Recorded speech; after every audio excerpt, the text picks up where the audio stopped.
Well, take advantage of the day off from football today, because starting tomorrow, we have 5 straight days of football once again, including this Friday night game between Arizona and Kansas State. We talked to Colin and Brett on how K-State could be on upset alert at 7.5-point favorites, and the public seems to agree. 80% of the money coming in on Arizona. The total is nearing 60. As well as we welcome in Mike Calabrese to break down this game from a simulation perspective. We're back, Mike. Every week you come on here, you break down the game on NCAA Football 25. Turns out that a video game simulation is sharper than just about any of us that has walked the earth. It is a whopping 3-0 on totals, over/under, and 2-1 on sides. So I need to know, a Friday night game, ranked 1, what does the simulation say?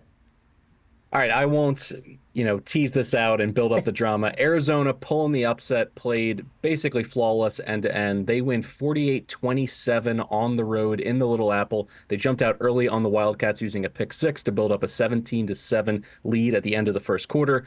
Surprisingly, they ran the ball better than Kansas State, and that's really the Wildcats' bread and butter. They didn't rely as heavily on T-Mac. You saw that in week 1. He goes for that monster game against New Mexico, and then they don't use him at all against Northern Arizona in week 2. It was similar in this game, although he did have a touchdown. They won the turnover battle, which was critical, 3-1 in terms of turnovers. They also came up with a pair of 4th down stops as KSU was trying to mount a second half comeback. The closest the Wildcats would get in the second half was 41-27, but Noah Fafita perfectly pulled a ball on an RPO and found Montana Lamonius Craig on the outside for a critical first down that led to a game-clinching touchdown with a few minutes left. So the Wildcats not only cover the spread, they win outright as a pretty big dog here to get Big 12 play started. Right, this total is, nearing 60, and they say 48 points, the simulation says, for Arizona. My question to you, my follow-up here is, as someone who's looking at this game and trying to break it down, I bet on Arizona in week 1. I bet their spread and their team total over. They cleared the team total with ease, gave up 39 points to New Mexico. My worry is that they can't stop Kansas State. Why would I not take the team total over here, or would you say, I'm right in that regard? Arizona State, there's nothing they can, Arizona, there's nothing they can do in terms of their defensive liabilities. I agree with you in that regard. And also last week's box score against Northern Arizona, an FCS opponent in state, they clearly wanted to save things. They didn't want to put anything on film that gave K-State an advantage in their first conference game. So I'm basically throwing that whole game out. Yes, it was a lot lower scoring. I think they're going to be a lot closer in terms of the brand of football they want to play as they were in week 1 against New Mexico. That game was one of the highest scoring of the entire season in college football. And if they're going to win, I think that's the brand of football that they have to play and really force a K-State team to abandon the run game as they had to in the simulation. Because if it's Giddens, if it's Avery Johnson on quarterback powers and in the zone read game, I think that's problematic for an Arizona team that is really, they need to build a lot defensively, not only against the pass, but also being able to tackle all the way down to the fundamentals. If you're in one-on-one situations, I like K-State in the run game to get it done. Yeah, I'm just very nervous about Arizona's defense, knowing what I saw week 1. And then the one thing I saw was that their offense, Arizona's that is, was absolutely dominant. So when I look at this, and the simulation also undefeated on totals, saying that this game is going to go over, my thought is, you know what, I could see the upset happening, but I think I might just take the 24.5. I think Arizona can get more than a couple of scores here. But the other team... One thing I'll say just to close, I do think that this number in real life, not in the simulation, is predicated on the fact that K-State is the best performing home team against the spread in the past 15 years, in not only in the Big 12, they're the second best in the entire country, only trailing Georgia Southern. So among Power 4 teams, K-State has been a printing press when it comes to covering numbers at Bill Snyder Stadium. But I think that it kind of adds to them being a tiny bit overvalued. As soon as it crept over the touchdown, I was interested in the Wildcats. Yeah, it definitely the Wildcats. The Wildcats Arizona. against the Wildcats. Either way, the Wildcats are going to cover this matchup. The same, I don't know, can be said for the Arizona State Sun Devils, who play tomorrow night. In case you want a little break before Thursday night football starts, you want an appetizer. Arizona State, Texas State at 7:30 p.m. Why watch NFL when we've got college football, baby? Mike, where are you headed for your best bet in this one?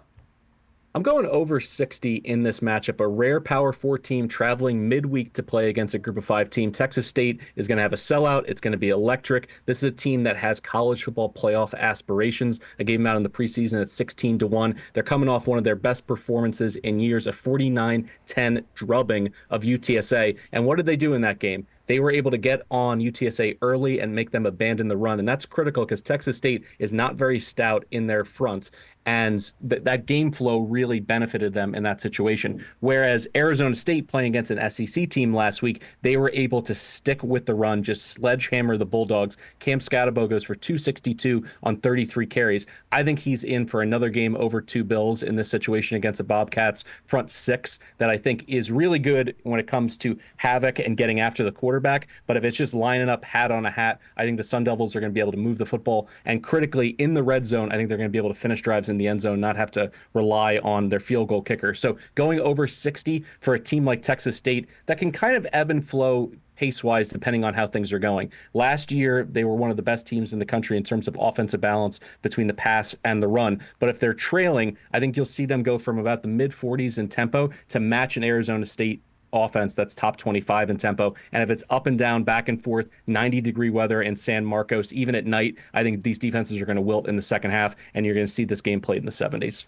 Fireworks expected. This is such an interesting game, especially Arizona State, just 1.5-point favorites at Texas State. As you mentioned, some postseason aspirations for them. Really going to be interesting. And also, we're just in the best time of the year. Like Thursday, we got Thursday night football, we got college football, 5 days straight of football, and soon we're going to get basically every single day. But another game on that Friday, we talked about Arizona and Kansas State, obviously the marquee matchup of the day. But Kansas also plays against UNLV. They're right around 7-point favorites. And this is, one of your favorite underdogs of the weekend. You think UNLV is more than live heading into Kansas? Yeah, forget about the points. Give me the money line. Anything north of 2-1. I saw plus 230 out there in the market. Grab the running Rebs here because the loss of offensive coordinator Andy Kotelnicki has been devastating to this Jayhawk offense. Daniels, their quarterback, has looked lost. He's thrown 4 interceptions through 2 games. And essentially his offense, it was the appearance of sophistication. A lot of motion, a lot of pre-snap eye candy. But at the end of the day, they ran their core offense like a Swiss watch. They didn't make mistakes. When they got into scoring territory, when they crossed opponents' 40-yard lines, they were finishing those drives with points and, in most cases, touchdowns. They have not been that consistent offense this year. You look at that game against Illinois last week, I think that was them being exposed closer to a 5-7 team as opposed to a team that potentially could vie for a Big 12 championship. And then on the other side, you got UNLV. They have the makeup of an underdog that wins outright because they take chances offensively. Matt Sluka comes down from Holy Cross at the FCS level, and he's a boomer bust passer. He's completed 14 passes the entire season.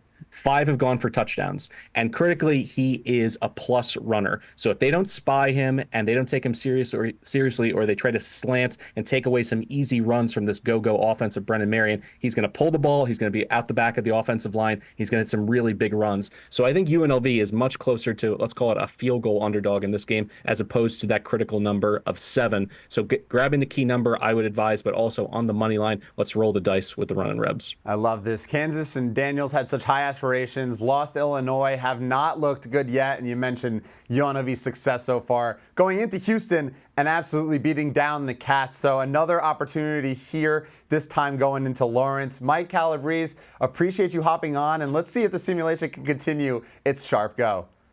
Thanks for having me, Charlie.